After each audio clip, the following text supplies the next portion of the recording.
સંબંધને લાંછન લગાવતો કિસ્સો રાજકોટમાંથી પ્રકાશમાં આવ્યો છે, જેમાં એક શિક્ષિકા પાસે ધોરણ 10માં અભ્યાસ કરતા વિદ્યાર્થીએ શિક્ષિકાનો 12 વર્ષ પછી સોશિયલ મીડિયાના માધ્યમથી સંપર્ક કરી લગ્ન કર્યા બાદ વિદેશ સ્થાયી થવાની લાલચ આપી શિક્ષિકા પર અનેક વખત દુષ્કર્મ ગુજાર્યું હતું। આ ઉપરાંત બિઝનેસમાં ખોટ ગઈ છે તેવું કહી રોકડ રકમ, પીએફ અને સોનું વેચાવી 6,34,000 રૂપિયા પણ પડાવી લીધા તેમજ લગભગ 18 વર્ષ સુધી શારીરિક સંબંધો રાખ્યા બાદ લગ્ન કરવાની ના પાડી દેતા શિક્ષિકાએ તેના જ ભૂતપૂર્વ વિદ્યાર્થી વિરુદ્ધ રાજકોટના ગાંધીગ્રામ પોલીસ મથકમાં ફરિયાદ નોંધવામાં આવી હતી। ત્યારે હાલ ગાંધીગ્રામ પોલીસે આરોપીને ઝડપી લેવા કાર્યવાહી શરૂ કરી છે। પતિ સાથે છૂટાછેડા થયા બાદ રાજકોટમાં એકલા જ રહેતા શિક્ષિકાએ પોલીસમાં ફરિયાદમાં અને મીડિયા સમક્ષ જણાવ્યું હતું કે 25 જૂન 2024ના રોજ તેના ફેસબુક પર એક મેસેજ આવ્યો હતો અને તેમાં લખ્યું હતું કે તે તેનો ભૂતપૂર્વ વિદ્યાર્થી છે। ત્યારબાદ ફોન નંબરની આપ-લે થઈ હતી। વિદ્યાર્થી 12 વર્ષ નાનો હતો, આમ છતાં તેને શિક્ષિકા સમક્ષ લગ્નનો પ્રસ્તાવ મૂક્યો, જે બાદ રાજકોટમાં મોવડી વિસ્તારમાં આવેલ સંસ્કાર રહેતા ધ્રુવિલ પંકજભાઈ દેસાઈ નામના યુવાને જુલાઈ 2024માં શિક્ષિકાને ફોન કરીને સીધો જ તેના ઘરે પહોંચી ગયો હતો અને કહ્યું હતું કે હું જ્યારે ધોરણ 10માં ભણતો હતો ત્યારથી જ તમે મને ગમો છો, હું સ્કૂલ ટાઈમથી જ તમને લાઈક કરું છું। ત્યારબાદ ફરી એક વખત લગ્નનો પ્રસ્તાવ મૂકીને શિક્ષિકા સાથે શારીરિક સંબંધ બાંધ્યા હતા।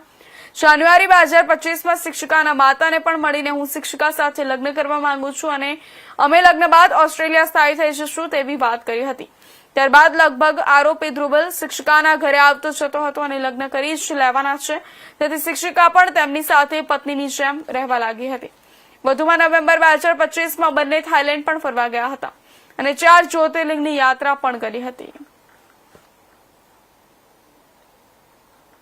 હા સર, ફરિયાદ એવી છે કે મારા જ્યાં હું શાળામાં અભ્યાસ કરાવતી હતી એ શાળાનો સિનિયર વિદ્યાર્થી મારી સાથે ફેસબુક થ્રુ એણે મારો કોન્ટેક્ટ કર્યો અને વાતચીત ચાલુ થઈ। એ દરમિયાન જ એણે મને લગ્નની લાલચ આપી અને મારા પૈસા પડાવેલ છે અને મારા ઘરમાંથી સોનું જે એણે વેચાવીને મતલબ સોનું લઈ લીધું છે અને ચોરી ચૂકી હતી અને વેચી નાખ્યું છે અને મેં એને ઓનલાઈન પેમેન્ટ અને શું કહેવાય મારું સેવિંગ, મારું પીએફ એવી રીતના મેં એને પૈસા થ્રુ મદદ બી કરેલી છે અને જે હાલ પછી મને આવા લગ્નની લાલચના આ કારણે એણે મારી સાથે 1.5 વર્ષ સુધી શરીર સંબંધ બાંધેલા છે અને શારીરિક શોષણ કરેલું છે।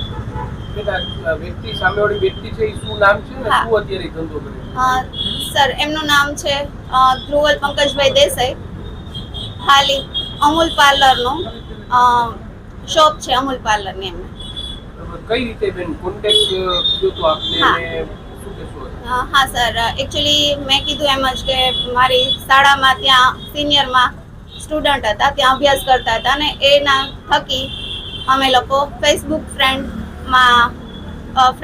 હતા અને ત્યાર પછી 10-12 વર્ષ પછી એણે મને કોન્ટેક્ટ કરેલો અને મારા સ્ટાફ સાથે અને એમના મિત્ર દ્વારા એને મારા અંગત મતલબ મારી પર્સનલ લાઈફ વિશે એને મોસ્ટલી ખબર હોવાથી એણે મારો કોન્ટેક્ટ કરેલો છે અને એને ખ્યાલ પડ્યો છે કે હું ડિવોર્સી છું અને સિંગલ છું, એના કારણે એણે મારો કોન્ટેક્ટ કરેલો હતો અને પહેલેથી જ એનો ઈરાદો એવો હતો કે આ વ્યક્તિ એકલી રહે છે તો હું આની સાથે આવી રીતના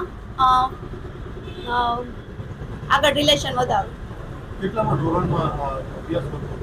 સર, જ્યારે હું 2012 અને 13 મેં સ્કૂલ જોઈન કરી ત્યારે એ વિદ્યાર્થી 10મા ધોરણમાં હતા, એમાં બધું આવે।